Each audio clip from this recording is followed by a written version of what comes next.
Assalamualaikum warahmatullahi wabarakatuh. Pada pertemuan kali ini, kita akan mempelajari tentang teks editorial. Ada yang sudah tahu apa itu teks editorial? Di mana kita bisa menemukan teks editorial tersebut? Nah, pada umumnya kita bisa menemukan teks editorial tersebut di berbagai media cetak jika sedang membahas sebuah isu hangat yang ada di tengah masyarakat. Editorial disebut juga tajuk rencana, yaitu opini yang berisi pendapat dan sikap resmi suatu media sebagai institusi penerbitan terhadap persoalan aktual, fenomena, atau kontroversial. Penulisan editorial ini dimaksudkan untuk membujuk opini publik, mempromosikan pemikiran kritis, dan kadang-kadang menyebabkan orang-orang bertindak atas suatu isu. Isi dalam teks editorial yaitu berupa fakta-fakta dan pendapat.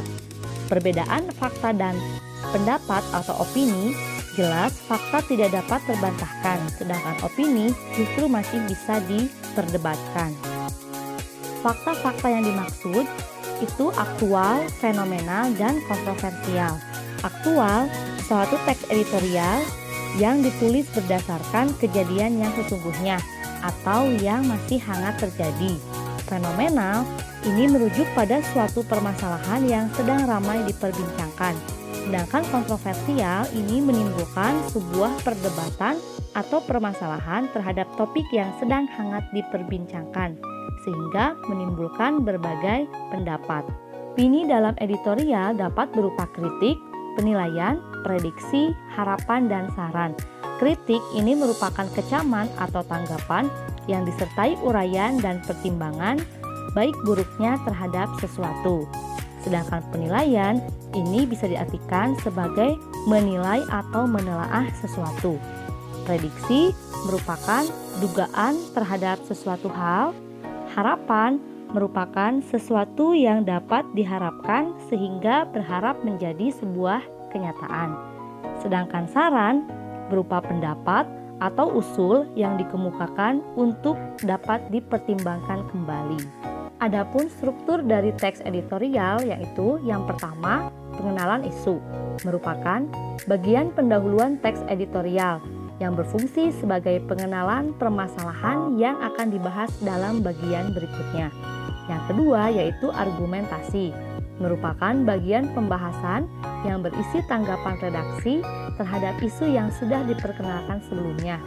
Yang terakhir yaitu penegasan, merupakan penutup dalam teks editorial berupa simpulan, saran, atau rekomendasi. Bisa juga di dalamnya terselip harapan redaksi pada pihak terkait dalam menghadapi persoalan yang terjadi pada isu tersebut. Adapun kaidah kebahasaan teks editorial, yang pertama menggunakan kalimat retoris, yaitu kalimat pertanyaan yang tidak ditujukan untuk mendapatkan jawabannya. Yang kedua, menggunakan kata-kata populer, yaitu kata-kata yang dikenal dan dipakai oleh semua lapisan masyarakat dalam kehidupan sehari-hari, sehingga mudah bagi khalayak untuk mencernanya. Yang ketiga, menggunakan kata ganti penunjuk yang merujuk pada waktu, tempat, peristiwa, atau hal lainnya yang menjadi fokus ulasan. Ini bisa berupa kata ini, itu, di sini, di sana, dan lain sebagainya. Yang terakhir, penggunaan konjungsi kausalitas, yaitu konjungsi yang menyatakan hubungan sebab akibat. Untuk lebih jelasnya, mari perhatikan ini merupakan struktur contoh pada teks editorial yang berjudul Kado Tahun Baru 2014 dari Pertamina. Paragraf pertama ini dinamakan struktur pengenalan isu, di mana di dalamnya mengenalkan permasalahan tentang kenaikan harga LPG. Bisa dilihat ya, seperti apa isinya. Kemudian pada paragraf kedua dan ketiga ini berupa penyampaian pendapat atau argumen, di mana di dalamnya berisi opini-opini yang berupa kritik, penilaian, prediksi, harapan, maupun saran. Pada paragraf keempat, kelima, dan keenam ini juga masih berupa penyampaian pendapat atau argumen.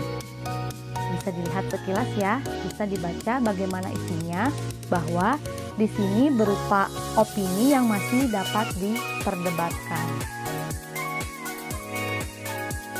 Pada paragraf ke-7 atau paragraf terakhir, ini merupakan struktur penegasan. Di sana berupa simpulan, saran, atau rekomendasi. Jelas ya? Terakhir, disimpulkan kembali tentang hal yang telah dibicarakan sebelumnya, lalu terdapat sebuah saran dan rekomendasi.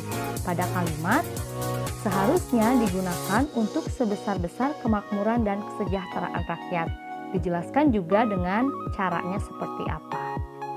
Bisa dipahami? Selanjutnya, mari kita analisis contoh kebahasaan pada teks tadi. Yang pertama, menggunakan kalimat retoris. Contohnya, benarkah pemerintah tidak tahu atau tidak diberitahu mengenai rencana Pertamina menaikkan secara sewenang-wenang? Dari kalimat pertanyaan tersebut, sebagai renungan bagi pembaca terhadap masalah yang dipertanyakan, sehingga tergugah berbuat sesuatu, atau minimal berubah pandangannya terhadap isu yang dibahas. Yang kedua, menggunakan kata-kata populer. Seperti itu contohnya. Kata-kata ini memang tidak asing lagi di masyarakat. Selanjutnya, menggunakan kata ganti penunjuk. Seperti contoh di poin A, B, dan C, ada kata yang diberi garis miring, yang dicetak miring. Pada bagian A, sungguh kenaikan harga itu.